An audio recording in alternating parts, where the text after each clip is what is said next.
Pues bienvenidos todos, como os he dicho al comienzo de la Eucaristía. Preparar una homilía de difuntos no siempre es fácil, y menos aún si no se conoce al difunto, como es mi caso. Así que un pobre cura como yo le reza a Dios para que le ilumine. Y entonces llegan las coincidencias o las diosidencias. Y si el cura es atrevido, se deja llevar por ellas, y yo soy bastante atrevido. Resulta que ayer me escribió un enfermo de ELA, que está enchufado a un respirador 24/7, recomendándome de nuevo un libro que ya me recomendó la última vez que lo visité personalmente. Como podéis imaginar, a un hombre con ELA así, cualquier persona con 2 dedos de frente que sabe lo que estos enfermos sufren, presta atención a los consejos, porque son los que más saben de la vida, estos enfermos. Y lo cierto es que hace unas semanas empecé a leer el libro que me recomendó, de Joseph Pearce, se llama Escritores Conversos. Porque en el espacio de 2 días me lo había recomendado este enfermo de ELA y otra persona que también tengo en buena estima. Así que juzgué que esto era una diosidencia y no una coincidencia y comencé a leérmelo por entonces. Esta mañana, después de la recomendación de ayer de este enfermo, retomé el libro para leer, uno de los tantos que leo a la vez, esa es una mala costumbre, porque claro, así voy con los libros, y abrí el capítulo 2 del libro. Pero antes eché hacia atrás, en el capítulo 1, que ya no me acordaba, y leí de repente el siguiente texto de un testamento. Que no se hagan sobre mi tumba, pantomimas ni estupideces cristianas. Quiero que me entierren como a un agnóstico y laicista. Y como justo esta mañana tenía este funeral, que el autor de este testamento juzgaría precisamente como una pantomima y una estupidez cristiana, me puse a releer el primer capítulo que ya había leído pero que no me acordaba de él. Por si este testamento era una diosidencia y Dios quería decirme a mí algo, o más bien a vosotros. El autor de este testamento es el marqués de Queensberry, un hombre que no sabríamos nada de él si no fuese porque fue enemigo de Oscar Wilde, el escritor, al cual le llevó a la cárcel por 2 años a causa de una demanda por difamación. 2 años de trabajos forzados que estuvo Oscar Wilde a costa de este marqués. Pues bien, este marqués, el del testamento, la víspera de su muerte, el 31 de enero de 1900, se retractó de su agnosticismo, proclamó su amor a Cristo y recibió de un sacerdote católico la absolución sacramental. Es decir, que se confesó. No olvidéis que estamos hablando de la Inglaterra victoriana y anglicana. Pasar de agnóstico a católico era, y es, un triple salto mortal. Y sobre todo después de haber escrito en su propio testamento que nada de pantomimas ni estupideces cristianas. Y por tanto todavía menos de curas y menos todavía de pedir perdón por los pecados. Y sin embargo dice en la página 542 de la biografía de Oscar Wilde escrita por Richard Ellman que este marqués murió diciendo, cito, Cristo ante quien he confesado todos mis pecados. Fin de la cita. Lo cierto es que este marqués murió católico, apostólico y romano.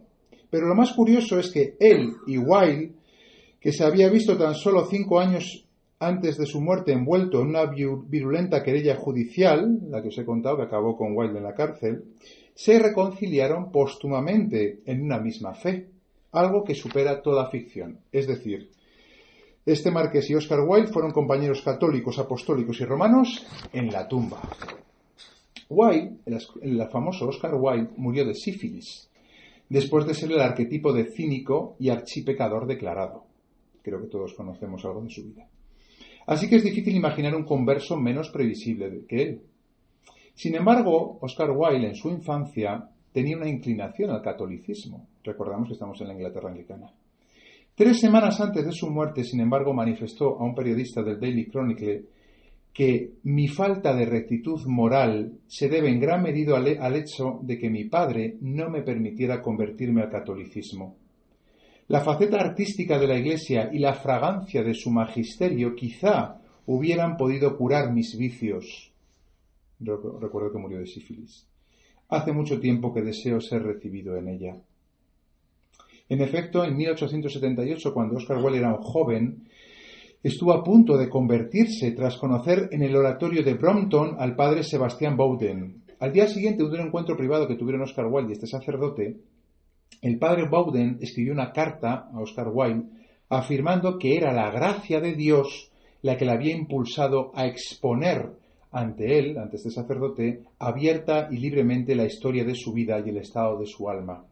Y la carta, os la voy a citar entera, continúa así, del padre sacerdote a Oscar Wilde, joven. Permítame insistirle con la mayor seriedad posible en lo que le dije ayer. Usted, como todo el mundo, posee una maldad natural que en su caso se ha visto aún más corrompida por las malas influencias ideológicas y morales, y por el propio pecado. De ahí que se exprese usted como un soñador, como un escéptico sin fe en nada y sin propósito alguno en la vida.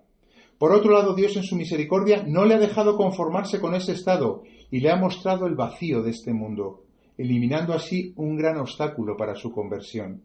Es Él quien le permite sentir el aguijón de su conciencia y el anhelo de una vida recta y alejada del pecado. De ahora en adelante, la vida que usted lleve dependerá enteramente de su libre voluntad. Cuando Dios llama, recuérdelo, se obliga a conceder los medios para obedecer a su llamada. Hágalo pronto y gozoso. Las dificultades desaparecerán y su conversión le traerá la auténtica felicidad. Como católico, se descubrirá usted un hombre nuevo, tanto en el orden natural como en el de la gracia. Confío en que usted vuelva el jueves para continuar hablando. Puede tener la seguridad de que no le animaré a hacer nada que no le dicte su propia conciencia. Entre tanto, procure rezar mucho y hablar poco. El consejo del sacerdote cayó en saco roto. El padre Bowden le contó a otro converso que aquel jueves Wilde no llegó a aparecer y que en su lugar envió al oratorio, seguramente a guisa de disculpa, un voluminoso paquete que contenía un ramo de lirios. A partir de aquel momento la vida de Wilde tomó una dirección diametralmente opuesta a la que el sacerdote le había recomendado. Habló mucho y rezó poco. Hizo un arte de afectación y olvidó por completo la importancia de conducirse con rectitud. Parece que estamos hablando de los políticos, de todos los políticos de España, sin ninguna excepción. Una de las principales influencias que condujeron a Wilde a la decadencia fue la del novelista francés Joris Karl Huysmans, este no lo conozco yo, del cual fue un ferviente admirador, Wilde. La influencia de Huysmans sobre Wilde, además de intensa, fue degradante y transformó por completo su moralidad. No os voy a decir los libros para que no lo leáis. Las virtudes pasaron a ser sinónimo de afectación. El pecado se convirtió en mera rebelión natural. Lo malo era bueno y lo bueno era malo. En resumen, Wilde bebió a placer del veneno de los libros de Huysmans, el cual pasó los años siguientes coqueteando con el satanismo, tanto que en su siguiente novela aparece a un tiempo asqueado y morbosamente fascinado por la mística satánica. Pero curiosamente, el año siguiente de esta novela, Huysmans hace pública profesión de su reconciliación con la Iglesia Católica en su autobiografía, esta sí que os la digo, En ruta. Al parecer, tan dramática vuelta al cristianismo también afectó a Wilde. Cuando en 1898 le contaron que Huysmans había ingresado en un monasterio, Wilde mostró su aprobación en su respuesta: debe ser maravilloso ver a Dios a través de una vidriera. A lo mejor también yo debería irme a un monasterio. No obstante, hasta los últimos meses de vida, Wilde no mostró ninguna intención seria de unirse a la Iglesia. Como mucho, afirmaba que la Iglesia Católica era solo para los santos y pecadores y que la Iglesia Anglicana para gente respetable. Dicha afirmación no es una profesión de fe. Al mismo tiempo, Wilde contradecía abiertamente la fervorosa declaración de su amigo Robert de que el catolicismo era la verdad. No, Robbie, no lo es. En otra ocasión en que le pidió a Robbie que le llevara a un sacerdote, su amigo, convencido de que sus intenciones no eran serias, se negó a ello. A partir de entonces, Wilde le llamó a Robbie el ángel de espada flamígera que me impide entrar en el Edén. Irónicamente, fue este mismo amigo Robbie quien tomó la decisión de llamar a un sacerdote junto al lecho de Oscar Wilde cuando éste agonizaba. Al principio, poco seguro de los deseos de éste, tuvo sus dudas, pero la afirmación expresada hacía ya algún tiempo de que el catolicismo es la única religión en la que quiero morir, y la confesión 3 semanas antes de su muerte de su disgusto porque de niño no le permitieron convertirse al catolicismo, seguramente debieron convencer a Robbie del anhelo del moribundo. Robbie, que sabía que Wilde se había arrodillado como un romano ante un sacerdote en Notre Dame de París y mostrado idéntica señal de respeto en Nápoles en presencia de otro sacerdote. Además, Wilde había vuelto emocionado de Roma, durante el cual había recibido la bendición del Papa de entonces. Por fin, el 29 de noviembre de 1900, víspera de la muerte de su amigo Wilde, Robbie se decidió a llamar a un sacerdote. En una carrera se acercó a los padres pasionistas y regresó acompañado de un sacerdote. Cuando Robbie, le preguntó a Wilde, que ya no podía hablar, si deseaba ver al sacerdote, su amigo alzó una mano en señal de asentimiento. A la pregunta del sacerdote de si quería ser recibido dentro de la iglesia, Oscar Wilde volvió a contestar alzando la mano. Entonces, tras administrar el bautismo condicional, el Padre le dio la absolución, es decir, el perdón de todos sus pecados, y le ungió con los santos óleos. Wilde falleció la tarde siguiente.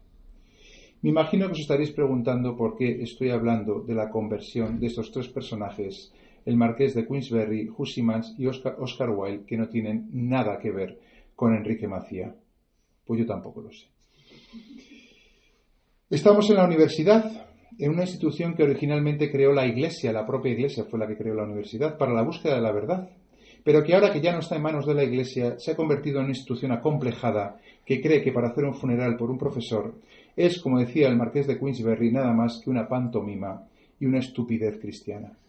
Lo digo después de 27 años como primer alumno, luego profesor y ahora sacerdote. Llevo toda la vida desde 1997 en la universidad. Sin embargo, estáis todos aquí, sabiendo que Enrique Maciá fue un profesor cristiano, abiertamente cristiano. Y si estáis aquí tan numerosos, imagino que será porque no fue tan mal profesor ni tan mal cristiano. Porque más allá de lo que os enseñase en las clases, quizá fue lo que ya muchos profesores no son, maestro de vida. Quizá más allá de los números y las ecuaciones que os enseñó, aprendisteis algo de la sabiduría de la vida, algo de la verdad, algo de la belleza, algo de la bondad, de lo que los antiguos filósofos llamaban los trascendentales del ser, y que Jesucristo encarnó cuando dijo: yo soy el camino, la verdad y la vida, pues como dijeron de él, pasó haciendo el bien, y a él le llamaron también el más bello de los hombres. Quizá lo que habéis intuido en la persona de Enrique es que este profesor se arrodillaba ante Jesucristo como estos conversos, y no en el último momento, sino a lo largo de toda su vida. Jesucristo, el que encarna la verdad, la belleza y la bondad que la universidad debería de buscar y que no busca, y que sin embargo a todos nos atrae, más allá de todos los postureos que tenemos que sufrir hoy en día en la política y en una universidad politizada que ha perdido su vocación de buscar los trascendentales. No os voy a dar más sermón moralizante que el que dio el propio sacerdote cuando Oscar Wilde era joven en la carta que os he leído. Ha dicho dos cosas. Primera, de ahora en adelante la vida que tú lleves dependerá enteramente de tu libre voluntad. Chicos, sois completamente libres. Es el mayor don que Dios nos ha dado a todos. No estéis obligados a nada, ni siquiera a vivir. Pues sabéis bien que en esta sociedad oculta que la mayor causa de mortalidad juvenil es precisamente el suicidio. Os podéis quejar de muchas cosas de Dios, pero no os podéis quejar de que os ha hecho libres, completamente libres, para renegar de Él para siempre, para esperar al final de vuestra vida, como hicieron estos tres conversos, para convertiros a Dios, o para atreveros a escuchar la llamada de Dios, a la conversión que la Iglesia está proclamando precisamente en Cuaresma. Segunda cosa, dijo este sacerdote: cuando Dios llama, recuérdelo, se obliga a conceder los medios para obedecer a su llamada. Los que tengáis la osadía de preguntaros por qué Enrique era como era, los que seáis aún jóvenes para buscar al Dios ante el cual Enrique se arrodillaba mucho antes de su muerte, los que seáis rebeldes para liberaros del postureo y el politiqueo de este mundo, en fin, los que seáis tan osados, rebeldes, jóvenes y atrevidos como para aventuraros a responder a la llamada de Dios, sabed que, como dijo ese sacerdote ignorado por Wilde, y con cuyas palabras terminó, las dificultades desaparecerán y tu conversión te traerá la auténtica felicidad.